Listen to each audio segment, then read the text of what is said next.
found this key on the ground in late winter of this year. I was just walking along and I saw this key and I picked it up and I put it in my pocket without really thinking of it. And after a few minutes, I kind of stopped to think, why did I pick up that key? And I pulled it out and looked at it. In situations like that, I'll just make a little video. And then sometimes I like to listen back to it and see what I tell myself. And this made me think of how I found a physical key, and it's not that I wanted to have the key or that I wanted to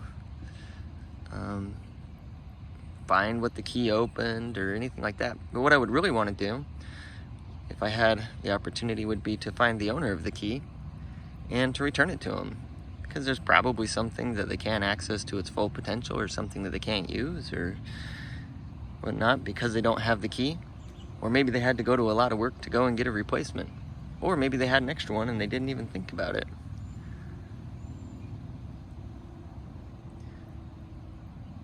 I took a picture of my hand holding that key, and then I set it out with 30 some odd other pictures at Art World. The second person to stop and talk to me at Art World was a man with his 2 small children. And as he walked by, he looked over and he pointed to it and said, "That key is effing awesome." So I smiled and said, "Tell me more." And he said, "Oh, it reminds me of my grandfather. He always had a lot of keys. You know, when I was little, he had a really cool old combination lock that he couldn't get open. It didn't work anymore, and he gave it to me. And he told me if I could have it, that I could open it, that I could have it. So I spent the summer in my spare time, and sometimes for a lot of time, just sitting there fiddling with the lock, trying to open it. And one day, in a way that seemed almost magical, and according to my grandfather, wasn't possible, the lock opened. So my grandfather was happy for me. He was excited that I was able to get it open, and he gave it to me, true to his word. He said a couple of years later, my grandfather passed on, and I still have that lock. And when I look at it, makes me think of him, and it reminds me of the good things and the good times that I learned from my grandfather. It also reminds me of the way that I was able to open it where he wasn't. And none of us really expected that it would happen, but in a way, I knew and believed that I could. I watched this man tell me the story and how he felt about his grandfather, and I can also tell by the way that he interacted with his children that he was a good dad. And that he was really patient and kind and compassionate. And that's one thing that I've been noticing is fathers might look like me with a lot of tattoos. Maybe they walk around smoking.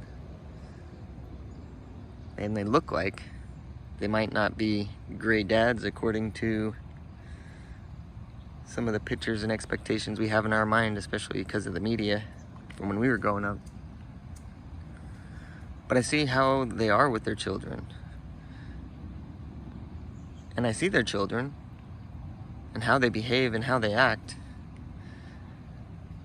And it's a lot different than the way a lot of dads were when I was growing up. When I was a kid, we didn't talk a lot about our feelings. If you cried or got sad, you'd be told to buck up, quit being so sensitive. Be a man. The world is tough. Grow up. I don't know if it's because of that we've consciously decided to raise our children different, or if we are just different, or what the reason is.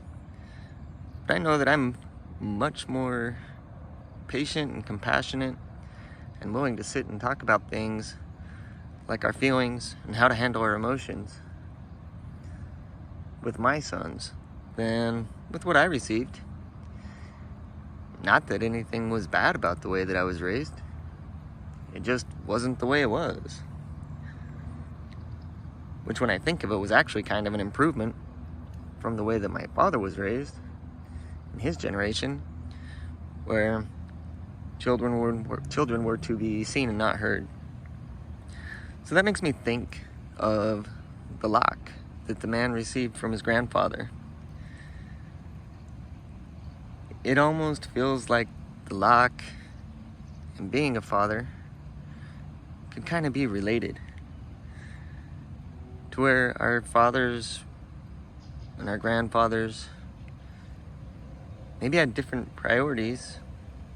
Maybe it was just a more difficult time and you had to physically work harder.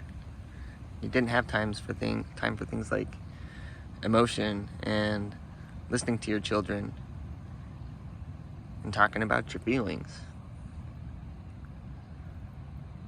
But when I look at my sons, who by the time I was the age of my oldest, depression, loneliness, and sadness were already constant companions.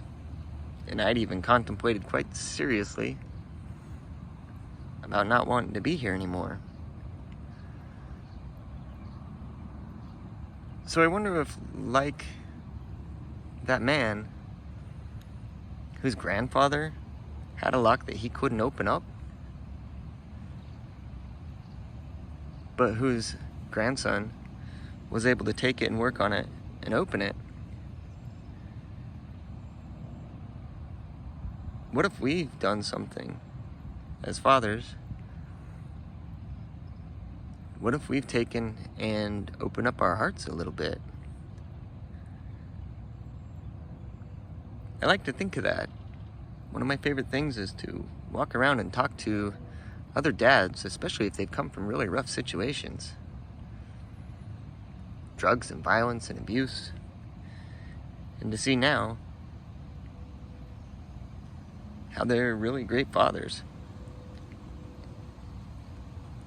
Not perfect.